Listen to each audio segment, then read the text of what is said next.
Selamat siang pemirsa, Anda menyaksikan News Update pukul 12 waktu Indonesia Barat. Pemirsa, indeks harga saham gabungan dibuka di zona hijau pada awal perdagangan pagi tadi. Bagaimana hasil penutupan perdagangan sesi 1 siang ini? Langsung saja kita bergabung bersama rekan Ariel Raka serta juru kamera Haryadi Jamal yang sudah berada di Bursa Efek Indonesia. Ariel, seperti apa posisi IHSG untuk penutupan perdagangan sesi 1 siang ini? Ya, Cakri, indeks harga saham gabungan nampaknya untuk di sesi pertama ini memang bekerja dengan sangat baik karena dimulai pada saat pembukaan di sesi pagi tadi, indeks harga saham gabungan sudah bergerak di zona hijau. Bahkan 15 menit kemudian indeks harga saham gabungan ini terapresiasi lebih dari 2%. Untuk melihat bagaimana indeks harga saham gabungan di penutupan sesi pertama, langsung saja kita lihat ke papan Bursa Efek Indonesia. Ya, Cakri, kita bisa lihat bersama indeks harga saham gabungan ini berada di zona hijau, terapresiasi cukup signifikan 3,02% atau menguat 145,38 basis poin, berada di level 4.961.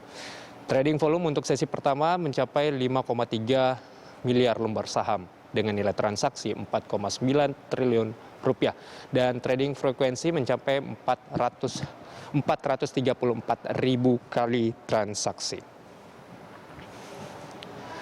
Ya, jika kita melihat memang kinerja indeks harga saham gabungan di sesi pertama ini terus naik, di mana pada saat pembukaan tadi indeks harga saham gabungan sudah dibuka terapresiasi 1,50%.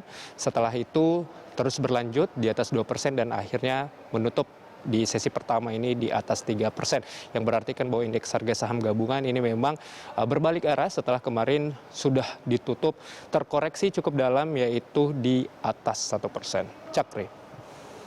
Sentimen apa yang nampak hingga menentukan kinerja IHSG terus melaju di zona hijau hingga sore nanti?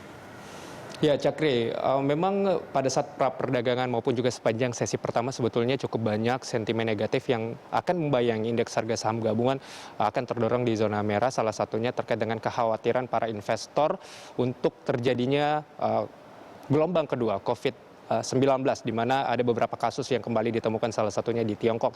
Namun ternyata hal tersebut ini tidak terjadi, malah sebaliknya kita lihat bahwa indeks harga saham gabungan ini bergerak di zona hijau, bahkan bursa Asia dan juga bursa global juga cukup menguat. Ini dikarenakan ada sentimen positif yang datang dari Bank Sentral Amerika Serikat, The Fed, yang saat ini memang sudah mengeluarkan stimulus atau kebijakannya mereka terkait dengan akan membeli obligasi korporasi secara terpisah, yang ini menjadi penguatan ataupun juga beberapa bursa di Asia termasuk indeks harga saham gabungan ini menjadi atau bergerak di zona hijau, dan termasuk juga untuk bursa Amerika Serikat yang pada penutupan di waktu setempat bursa Amerika Serikat ini juga ditutup di zona positif. Cakri. Baik, terima kasih Ariel untuk laporan Anda. Selamat bertugas kembali. Pemirsa, rekan Ariel Raka serta juru kamera Haryadi Jamal melaporkan langsung dari Bursa Efek Indonesia, Jakarta.